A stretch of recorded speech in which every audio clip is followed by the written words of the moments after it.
Students, students, students, তিনটার মধ্যে পার্থক্য কি?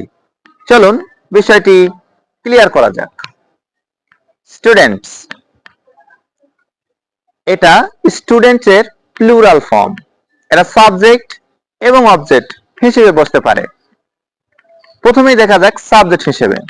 Students are the future of the nation. ছাত্রছাত্রীরা দেশের বা জাতির ভবিষ্যৎ। I like the students who read various kinds of books.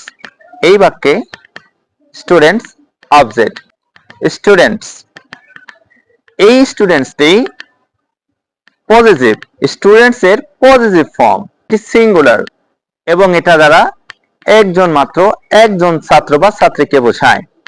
যেমন a student's father has come.